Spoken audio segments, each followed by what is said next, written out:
Children of the Oak Walker. Part 14 by random appellation 468. Radio chatter buzzed inside the stuffy armored Humvee, and I could taste diesel exhaust on the back of my tongue, along with the tarry scent of cigarettes. The strap of a nylon seatbelt held me to the rough, cheap seat foam as we bumped along, and the bag over my head made every cough that much worse. I worried that if I started puking again, they wouldn't take it off, and I'd be forced to swallow my own vomit. My stomach twisted in an angry knot, and I really wished I could find a bathroom. Worst of all, I couldn't get the image of Jamie's face out of my head. The sorrow in her eyes all the more infuriating to me from where I now sat. She stole the beacon, she stole Chris, and in the end she stole me. Lying snake. I wouldn't be surprised if she sells my stuff on the market. Seething, my upper lip awash in tears and snot from my betrayal, I tried to pick at the soft cuffs around my wrists. To no avail. A quarter of an hour later, and I was ready to beg them to stop just so I could relieve myself behind a tree, when the truck slowed and the noises outside changed. Brakes squeaked, something deep and metallic rumbled in a Claxton horn bared in a few short blasts. Overhead, the shuddering of helicopter blades sliced through the air, and in the distance, a faint female voice droned on what sounded like loudspeakers. All citizens are reminded to register for daily wellness checks. Full compliance is mandatory. Please call our help center to begin your registration now. Wish they'd turn that garbage off. One of the soldiers in the truck spat, and he sounded tired, irritated even. They talk about winning hearts and minds, then they go and play that stuff as loud as they can first thing in the morning. Like, what kind of idiots are running this show? And I swear we knew more about what was going on in Iraq than this corporate circle jerk. Bunch of pencil pushers calling the shots, man. Another mercenary chimed in from somewhere to my right. Little man syndrome is strong with these morons. Did I tell you 3 days ago, I had a suit screaming in my face at Checkpoint 5 because I wouldn't strip search a 13-year-old girl. Her dad was standing right there too, ready to throw down. Can you imagine what he's thinking now? If that were my daughter, I'd rip someone's throat out. Just put them on riot control once and corporate would change their tune. Someone shouted down from above, and I figured it was their man in the machine gun turret. Another voice laughed from in front of me, likely in the driver's seat. I frickin' wish, dude. They're too worried about getting a Christmas bonus to be that self-aware. I'll tell you what, after this thing is over, I'm going back to Indianapolis and moving Beth and the kids as far from this nonsense as possible. Screw those tie-wearing psychos. Feeling like a fly on the wall, I sat in my seat without speaking, curious yet still terrified. These men didn't sound like evil henchmen from a video game or movie. If anything, they seemed as unhappy to be here as I was.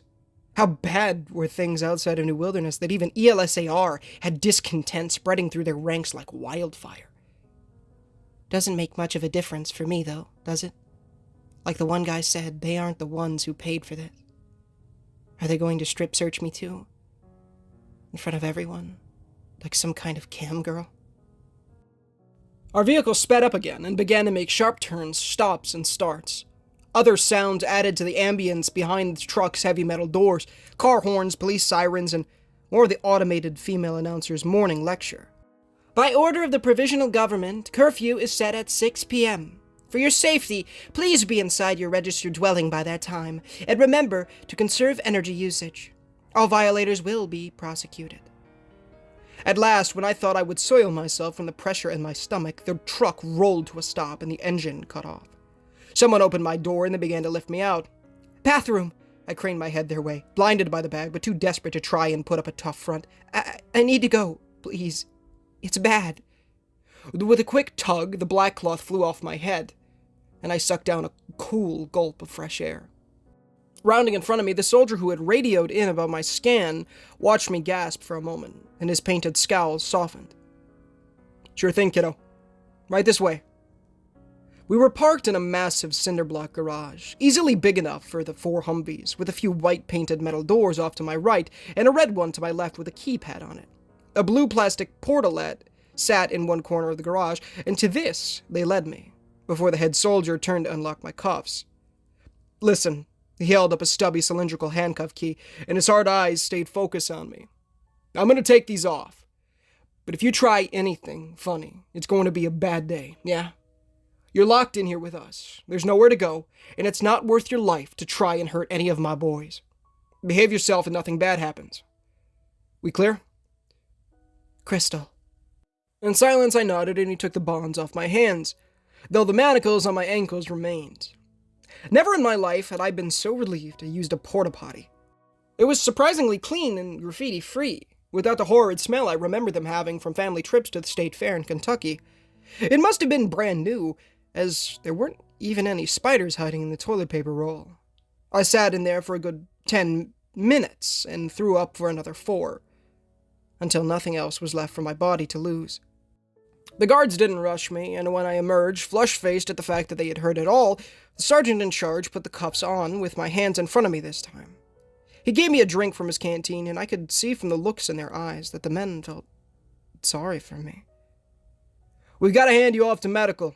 Walking me through one of the sets of metal doors on the right, the sergeant led me, flanked by his men, down a brightly lit white hallway. And I'll be honest with you, kid, I'm not sure what happens from here on. Above my pay grade. But if I can give you any advice, it's to do what you're told. No screaming, no fighting. Just comply. It'll make everything easier. My heart sank as 2 double doors ahead of me swung open, a team of nurses wheeling a stainless steel gurney forward. What were they going to do? Did I want to know? Would it be better for me to try and grab at one of the soldiers' guns, put the barrel in my mouth and avoid the unknown? A gloved hand patted my shoulder, and the sergeant made a sad, guilty smile. You were expensive. That's a good thing. Means they need you alive and healthy. With that, he slid his arms under my shoulders and knees, picked me up like a sack of potatoes, and gently laid me out on the gurney's foam pad. A needle poked into my left arm with a nasty sting, and I blinked against renewed tears, my heart racing in panic. This is it, then. They're going to harvest my organs or put me down like a dog. I'm done for. It's okay. One of the orderlies leaned over me, his swarthy face covered in a surgical mask, the only thing visible being 2 dark brown eyes behind the plastic protective goggles. I know it hurts. Just relax and keep looking at me. The world fuzzed over, my muscles slackened, and try as I might, I couldn't keep my left eye open. In a roar of static in my head, a tide of shadows swallowed me whole. I ran through endless burned rooms lined with candles, the pictures blank save for hazy gray outlines of people. Heavy anxiety sat in my chest, the need to find something, but I couldn't remember what. Broken shards of glass sliced open my bare feet, my lungs twitched with smoke that rose from somewhere unseen, and I made the mistake of looking behind me. Like an enormous black bird, he moved down the ruined halls with slow, deliberate strides, the canvas poncho hood obscuring his face, the wooden dagger held in his rotting hand. Vasitorak stalked toward me, and though I couldn't see his face, I could feel the cruel smile in the air. His scuffed boots thudding on the cracked tiles as he went. I own you. He raised the dagger high. There is no escape. Too out of breath to scream, I hurtled down the hall, turning left, right, any direction to try and avoid him. However, it seemed he was always right on my heels, no matter how far I went or how fast I sprinted, and my strength began to fall. An orange glimmer caught my eye somewhere ahead, and I lunged for it, sure that my salvation was at hand. Dashing into the room, I skidded to a stop, my heart seizing in torment. Jamie and Chris sat amongst a sea of candles, amorous sweat glistening on their bare skin, lithe bodies moving in tandem with one another. Chris's muscled back was to me, but Jamie sat astride his lap, with both slender legs locked around his waist. She caught my gaze from over Chris's shoulder, and tilted her head back so the loose blonde hair didn't obscure her features.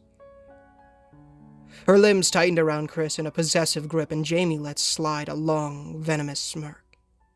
Just one bite, she hissed, green eyes aflame with wicked glee, and opened her mouth to expose a row of sharp wooden fangs. With an unnatural crunch, Jamie's head snapped forward, and she sank her teeth into Chris's neck. He never screamed, never so much as flinched, and the 2 of them continued with their lovemaking even as rivers of scarlet red poured from the gaping wound in Chris's throat. Soon they were both coated in it, the crimson tide rising so that some of the candles began to extinguish under frothy red waves. Deep in my heart, I felt my soul tear in 2, and I spun around to flee. Vasitorak's clammy hand closed over my windpipe, and his grimy fingers pried open my jaw. Helpless, I hung by his grasp, and torrents of black roots slithered into my mouth with a rushing like water. My eyes flew open, and I fought a wave of panic. I lay on my back, something soft like rubber underneath me, my skin bare and clean. The air seemed thick and close, my breaths hard to draw, and I realized there was something plastic stuck in my mouth. A long, smooth thing that went down my throat. I wanted to gag, but my esophagus wouldn't contract, and none of my limbs obeyed my commands. It occurred to me that I couldn't so much as command a twitch from myself. My head locked in place, and even my eyelids refused to lower.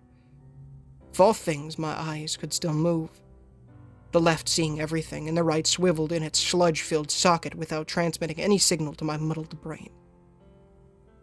The sound. I can still hear the sound. Flicking my eye down, I had to strain just to see, since my head wouldn't tilt, but it didn't take much to send icy dread through my veins. A clear round plastic tube encompassed the strange rubber bed I lay on, completely sealed as far as I could see. Black spigots lined the sides of my body, and from these gushed streams of bright blue fluid that pooled under my arms, legs, and neck. Just on the other side of the tube's walls, a team of mask-wearing people in white lab coats watched with keen eyes as the fluid levels rose higher. They spoke with hand motions and nods, though I couldn't hear a word they were saying from inside the tube. But I didn't need to hear the words to understand what they were about to do. The tube was filling up with water. They were going to drown me. Help! I tried to scream, but my mouth stayed frozen in place, and the rubbery pipes down my gullet blocked any cries or groans. With a pleading gaze, I stared out at the staff members outside my plexiglass coffin in a last-minute attempt to let them know I was still alive, still conscious, still breathing. One of them, a man with dark eyes that I recognized from the gurney, met my gaze. Discomfort rippled through what sparse sections of his face I could see behind his mask, and the man dropped his head to feign looking at a clipboard in his hand. Up the sides of my face, the blue ripples crept, warm and sticky like some kind of liquid silicone. A few trickles spilled over the corners of my mouth, and I started to choke.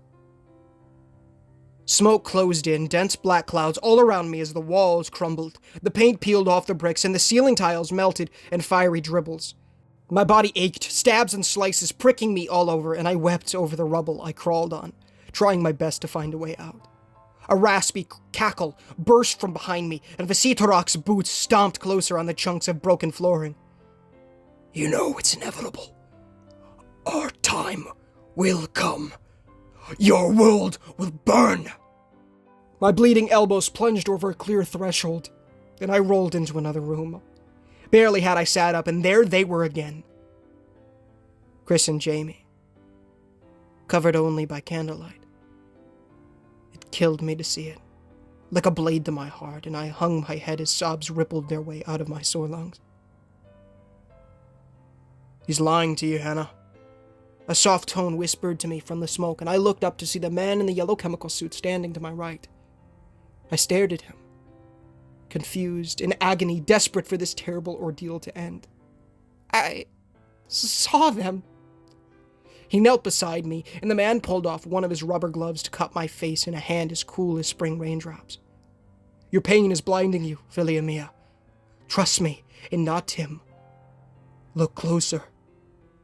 Murky blue clouded my vision, both ears filled with the dull wheezing and whining of tiny electric gears.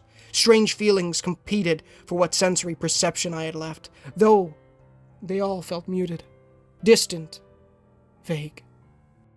Fine scratches on the bones in my ribs, sharp little tugs inside my belly, like a dozen tiny fingers. Constant. Even pressure in my lungs that left a weightless sensation in my chest. Cold tendrils wriggled between my right eye and the eyelids around it. Suction plunged in my right ear as something pushed into it. A shape appeared opposite me, a willowy outline in the gloom of the swirling blue. It looked like a figure, motionless and pale, but with much of its middle encased in darkness. My left eye no longer moved according to my command, and with it, stuck facing forward, I was forced to watch the image come into focus. Reflected in the blue glow, a girl lay with her white limbs outstretched, wrists and ankles held down by black straps. She floated right over me, but her brown hair lay in a halo around her head, suspended in the buoyancy of the fluid. The one hazel eye I could see lay open, unblinking, and her nude body didn't move a muscle.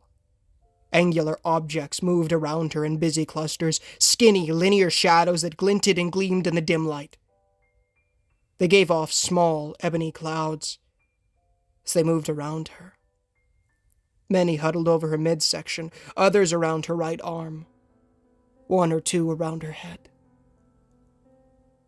Somehow, my left eyeball shifted so that our gazes met, and trapped within the back of my own head, I at last gave in to utter despair. It was a reflection. My reflection. In the plexiglass canopy of the tube. Metal arms moved with precise jabs, slashes, and scrapes, like some kind of iron centipede, digesting its prey.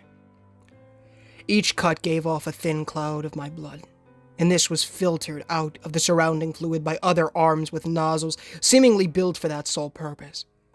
The skin of my abdomen lay splayed open, pinkish intestines adrift in the fluid, anchored to rubber hooks mounted to support arms that kept them from knotting together.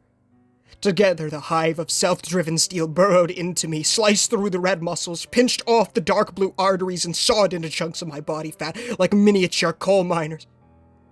One arm bore several cable-like tendrils that buried into my milky right eye, and other probes were sunk into the ear on the same side, down my throat and up my nose. Their work safe in the cocoon of warm, stagnant liquid, the machines worked to disassemble me bit by bit. And as the reality of my fate settled in, so did the pain. Hot as the sun, it crippled every other thought I might have had, scorched my nerves, and burned into my brain with nuclear explosiveness. Incapable of screaming, my body being taken apart before my very eyes, I felt myself drowning in the blue fluid that filled my lungs. Yet I did not die. I couldn't so much as excise some of the feeling through a deep gasp, a screech, a cry for mercy, due to every part of me being completely paralyzed. Agony became my existence as the torture continued, broken only when some part of my mind couldn't take it anymore and pulled me back to the safety of my subconscious. I tripped over a loose ceramic tile on the floor and tumbled into the next room, coughing and hacking on the smoke. Thanks to the eager moans, I already knew where I was without even having to look at them. "They're good together, aren't they?" Visitarak sneered from somewhere in the black fog, and as if encouraged by his words, Jamie and Chris grew louder. "Without you, their lives are perfect. Why fight for a world that never wanted you?"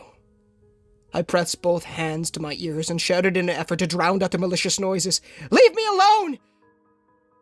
"I told you." His laugh closed on me, high and triumphant. "Enough! Be silent!" The command boomed through the dark like cannon fire, shook the building underneath me, and both the Visitarak, along with the image of Jamie and Chris, vanished. Caring hands smoothed over my hair, and a paternal sigh called to me through the haze. "Look closer." I dared to obey, and instead of seeing Chris and Jamie locked in a lover's embrace, I saw Jamie, fully clothed, sitting by herself on the memorial floor, both hands covering her face. Judging from the empty whiskey bottle by her feet, it had to be after I'd seen her and Chris. But it wasn't nearly the result I expected. She had her knees drawn up to her chest, and Jamie choked back sobs from behind her hands as she whispered to herself over and over again, "There has to be a way, there has to be." The man in the chemical suit walked over to her and brushed some of Jamie's bleach blonde hair from her face, though she didn't seem to notice his presence. He leaned forward, whispered something in her ear, and Jamie sat bolt upright, a determined look crossing her ashen countenance. "There's gotta be something we missed. I have to try." She jumped to her feet, staggering as she kicked the empty bottle and bolted out the door. Dizziness nibbled at the corners of my vision, but the stranger's gray eyes shone in a tender smile. "Do you see now?" "See what?" I sniffled, mind-reeling, limbs stuck to my sides as if welded there. Behind him, a light appeared in the smoke, white, powerful beams that blasted the shadows away. Backlit in the aura of the dazzling glow, the man stretched his hand out to help me to my feet, both silver eyes shining at me in expectation. "Oh, Hannah, you have no idea how loved you are. Open your eyes." "Hannah, can you hear me? Can you open your eyes?" I awoke to a blinding cascade of white and had to shield my eyes with one hand. Colors gradually molded into shapes, the lines of a ceiling, walls, and floor. Soft, cool cloth covered me from the chest down, and I drew an involuntary breath. The air smelled the way distilled water tasted. Clean, yet odd, devoid of its natural flavors.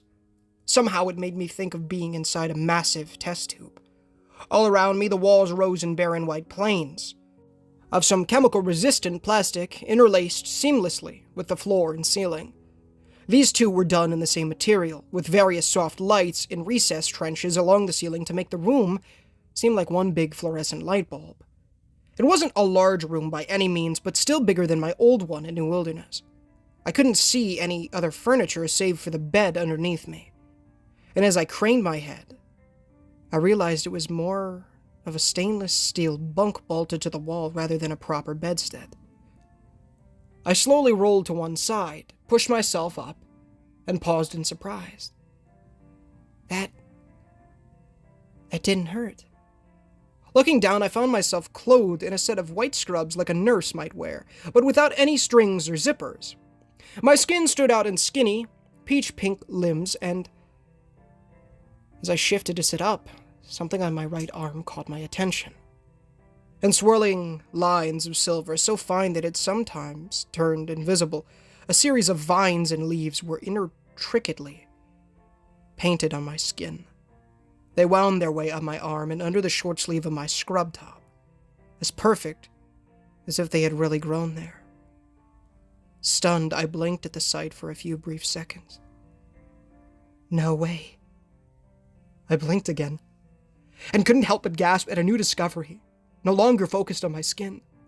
I could see. I could see out of my right eye. Half afraid it would all be another bizarre dream, I clawed at my shirt and pulled the scrub top up to expose my stomach and chest.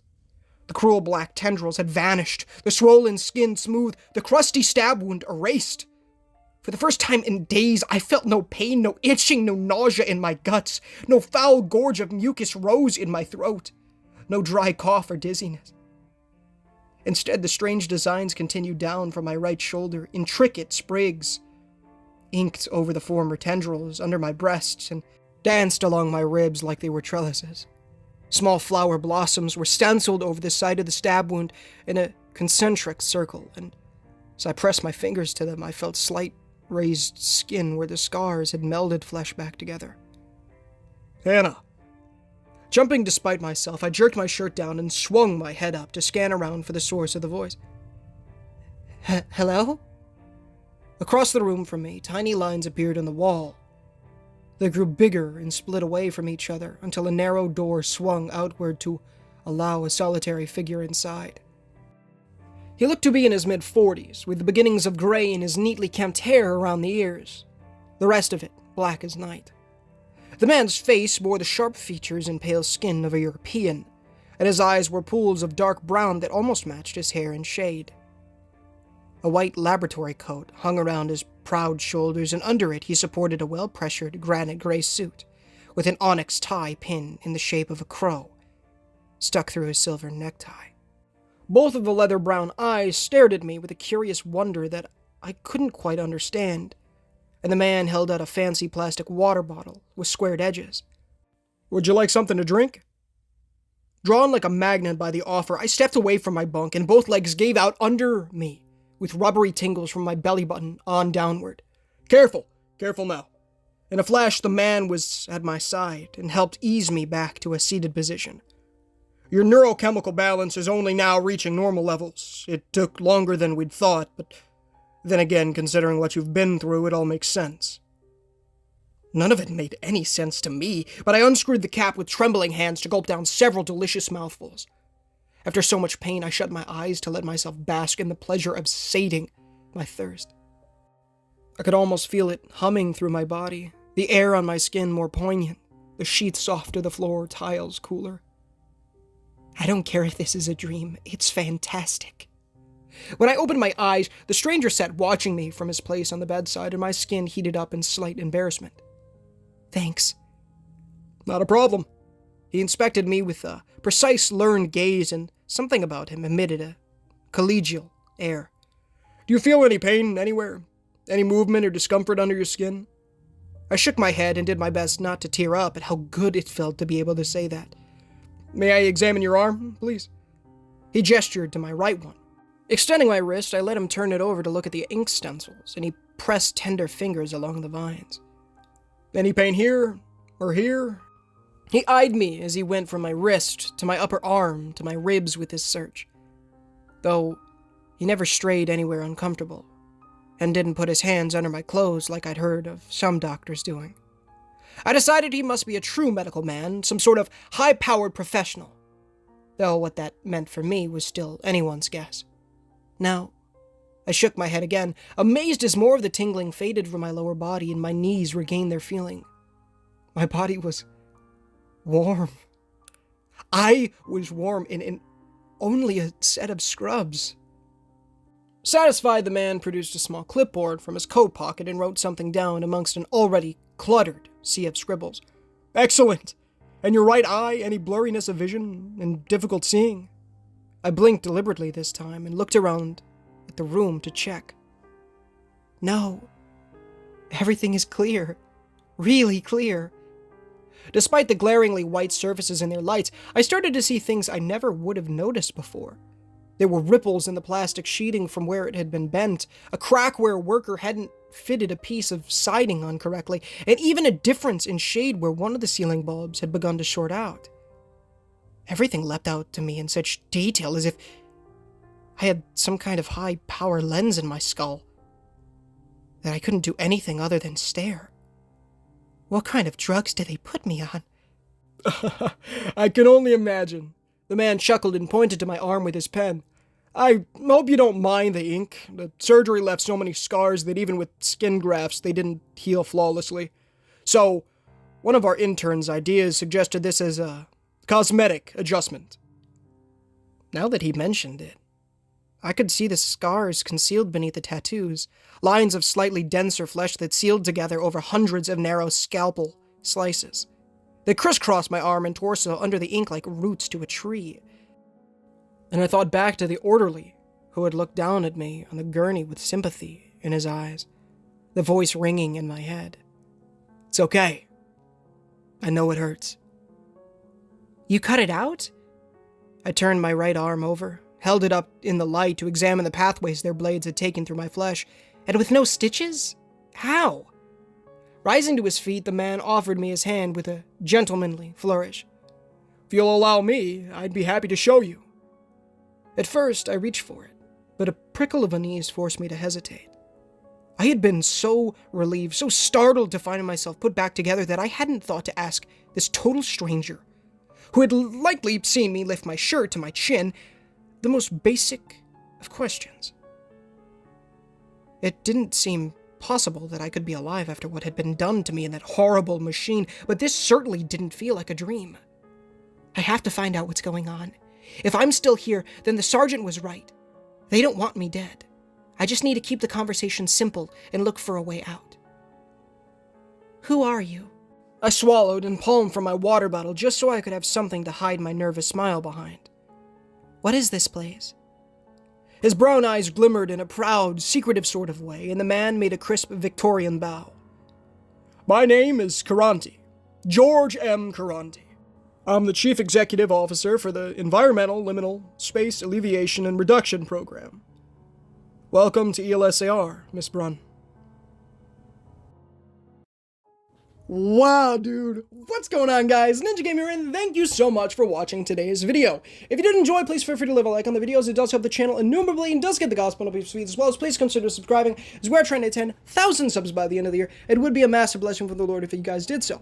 I was supposed to mention this in all the other ones, but if we hit 10,000 subs by the end of the year, I will be platinuming Crypto the Necrodancer. So if you guys want to see that, make sure to subscribe.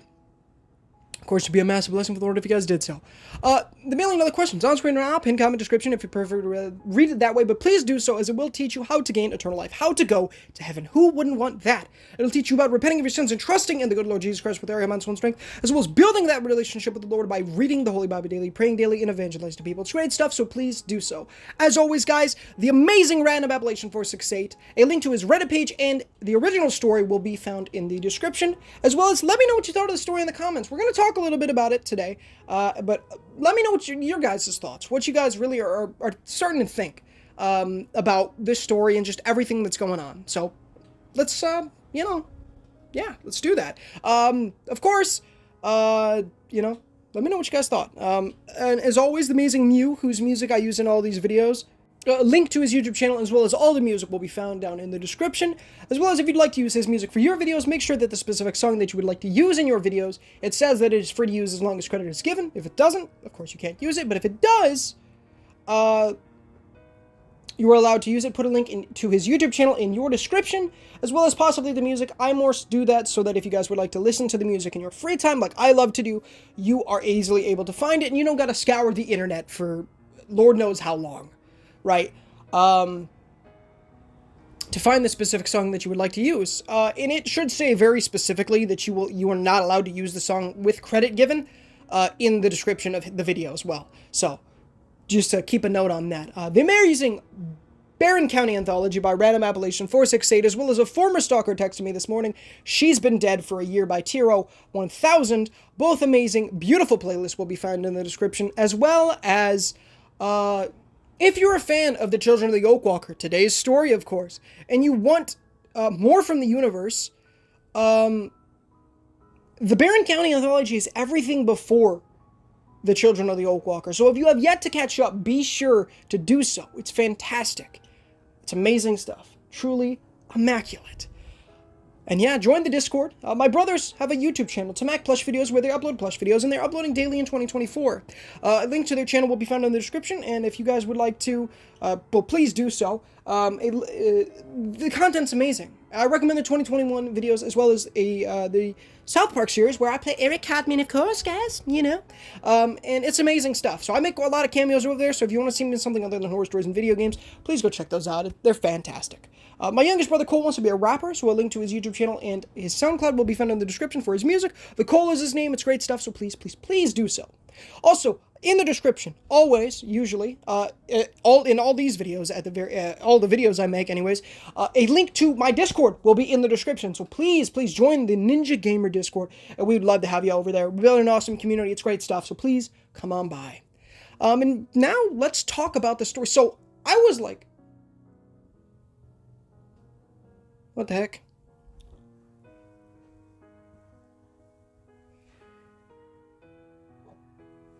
One sec, y'all.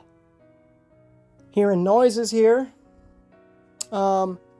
Anyways, the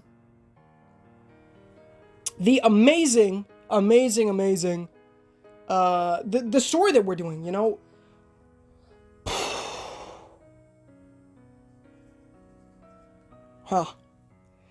Probably just paranoid.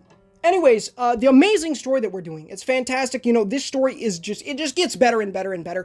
And she was being gutted, bro. It was so excruciating detail, bro. That happened. That freaking happened. That's crazy. So, dude, it's like, I'm trying to piece together, we can clearly see that Jamie is the spy, right? I mean, I think that's pretty much definite. But she gave Hannah to ELSAR. I think we can all agree on this, and if you don't agree on this, let me know why, but I think we can all agree that Jamie gave Hannah to ELSAR for the sole reason because she was gonna die, right? There was no shot she was gonna live the stabbing from Visitorok, right? There's no way, most likely. It'd be a miracle from the Lord, of course. So, I guess that's what she was doing, but, oh man, I was like, was the kiss real? You know what I'm saying? Did they actually do that? Because if they did, what the frick's going on there, man? That's bad stuff. Just, my goodness. But really, Mr. Karanti, I believe his name is. Am I saying that right? I believe George M. Karanti. Let's go ahead and I'll take a look at that. Yep. So this is our head of, I'm assuming just the medical field of ELSAR, but he said the chief executive. So I don't know exactly what that means, but anyways, it's weird. Like ELSAR is saving her freaking life. So like, what does that mean for this? You know what I'm saying? Like, what does it mean for New Wilderness? What does it mean for just all these different things? And obviously we're going to be exploring them in the next couple of entries here. And, remember I said that there are 32 parts in The Children of the Oak Walker. And this is the second of three books that will be coming out over the next, couple of months. The third book releases in June. It is yet to come out, but it releases in June. And it's great stuff. And apparently Random Appellation is also working on, I read a post, maybe I'll leave a link in the description for you guys to read yourselves, but he said he's working on maybe getting some physical media for us, so books and stuff like that, just epic things from the universe. And he also said in this post that after the third book, while this congruent story, I don't know if that's the right word, the story of, Barron County may come to a close, at least for the time being, in that regard, but that there are more stories that he is going to tell from the same universe, and that there will be mentions, that's where where at the moment, I guess, comes in, there'll be mentions of these other characters. So that's what we really, it's, oh my goodness, it's so good, dude. It's so good, man. It takes an extraordinarily talented person to compile a universe like this. And that's exactly what Random Appellation 468 is. He's an extraordinary, amazing, talented author. And clearly, last couple of the Children of the Oak Walker, it's doing fantastic. We're hitting 100 views on a couple of those. Guys, thank you so much. Clearly, you guys agree. So, thank you so much for that. But it has been a while. This was a very, very long part compared to, or I guess it wasn't that much longer, but, longer than the 20 or so minutes that parts are normally at, which is fine. I always prefer longer things, personally, when it comes to, stories, books are stories, movies, stuff like that, So, I love when, if I love something so much, and I love when it gets more stuff. That's why Walking Dead's so great. It's why, this is so great. There's always more in continuing, and one of the reasons this is so great, you know what I'm saying? I love the length in storytelling, man. It's just amazing stuff. So thank you guys so much for listening into today's story. I thought it was great, as always. I want to film another one today. I really do, but I don't know if it would, I'm in my nanas right now, so, and I could stay over here and do another part, definitely. I would love to do it, you know what I'm saying? But I just don't know. Obviously this part will come out today, the next part will come out tomorrow, regardless if I film today or not, but, that's neither here nor there, that's just how it works. These are daily, but I haven't filmed, in advance in months. I think probably October, November is when because I used to only film at my house, for those of you who don't know. I used to film at my house, pretty much exclusively in the beginning, and then I started coming over here when I had no story for the day and I needed to film something and I needed to be in a room by myself with little to no interruptions. And so that's what I would do, but I would film 4 stories on Friday, and so that I would have 1 on Friday, 2 for the weekend already filmed, and then another one for Monday, just in case, and then I would continue filming on Monday. Obviously, I don't do that anymore because of my sleep schedule. It's just whack, but, it doesn't matter. That's just kind of a little bit of my process for those of you who are interested in it. I'm sure there are some of you who are, so there you go.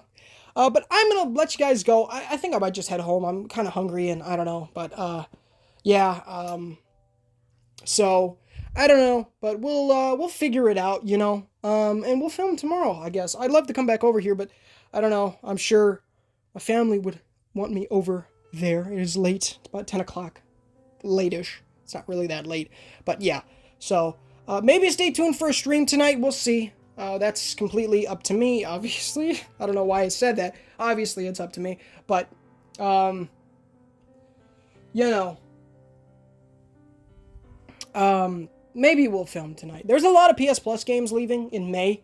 And I actually did the math on them, interestingly enough, and it is literally physically impossible. Everything's possible with the Lord, of course, but you guys know what I mean. It's physically impossible to do all of these. Like, I did the math for hours. There is over 1,000 hours of content in, theoretically, for 100%ing every single game that is leaving PS Plus. And there's only about 600 hours if you stayed awake the entire time.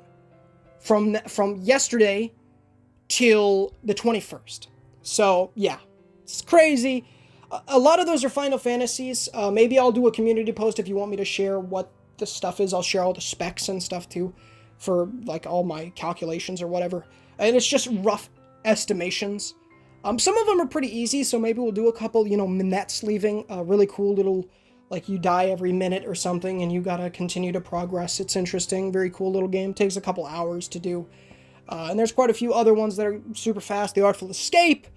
Stuff like that. So, there's also This is the Police games, both 1 and 2. Those could be really fun. I don't know. One has a plat, or one does not have, or the original doesn't have a plat, the second does. So, I don't know. It's, we'll figure it out. I also downloaded Dave the Diver, so I'd like to get into that, but I guess we'll freaking see, right? Anyways, I love you guys. I'm gonna let you guys go. Thanks for tuning into this part. It was such a great one. And, man, like, Vasitarok is messing with Hannah's brain, man. I can't wait to get into more of him, because I do love doing his voice. It's cool. It's cool. I love playing villains. I just do. I love going crazy emotion. Like anger. Sadness, too, can be really fun as well, but I feel like I do more anger than sadness. I don't know. I tried to convey, like, maybe fear with the, like, stabbing, or when she was getting gutted. When we can all assume that was her surgery, right? Like, that's just what it was. But how much, my mind, like, a big thing that's in my head right now is, how much time has passed since the surgery? Like, how long did it take for her to wake up? Has it been only a day? Or has it been, a week, a couple weeks, maybe a month, maybe even longer? Like, Lord only knows at this point. And then it's like, what the frick is ELSAR gonna do? Because she's not leaving, right? Like, if they are against New Wilderness, why would they let her go? But she's not gonna want to go with them, right? But it's so interesting, dude. I'm just so excited to get more into it. So we're gonna have to just see. You guys are just gonna have to wait. I do apologize. Of course, if you want to read ahead, Random Evolution 468's Reddit page is in the description. If you are so excited and you just can't wait, and I 100% understand. Of course, though, over the next couple of weeks, we will be finishing this series out. Today was part 13, I believe. No, part 14. So today was part 14, so we have, obviously, part, 32. That's what we got to get up to. That's I believe that's the last part. And then we have the next book in June, which I'm super excited for, and I should be doing that most likely day one, but it will be getting done. It really depends. Like, obviously, once we finish this, it'll probably be a couple weeks into May, so we'll still have a couple weeks, and after that, I'll probably end up doing probably some more standalones, but also I do have another series on the back burner that I told the guy I would narrate a long time ago, and I just haven't got around to it. So, yeah, I need to get that done as well. But we need to finish this first, because this is, what we're doing now. Got to get this out, and then, got to finish it off. Well, finish it off, It's not ending after this book, but, it's, once we finish this book off, I'll start doing other stuff, and then we'll bring it back once the third book is released. So, I'm gonna let you guys know. I've been talking for, like, freaking 13 minutes or something. I do apologize for that. I'm a talker. I don't know if you couldn't tell already, obviously, but I love to talk, especially to you guys. Information, talking about just different things. A little thing, I finished Breaking Bad. Amazing show. So good. I also started Better Call Saul. I don't think it's going to be as good as Breaking Bad, but there are people from it in there, and I think that is going to be, like, the main thing that really keeps me hooked until Maybe it gets, if it gets once it starts getting a little bit better. It is good though. I am really enjoying myself watching it. I think it's fantastic. So, but like I said, I'm gonna let you guys go. Thank you so much for watching, and until next time, guys, this is Ninja Gamer signing off.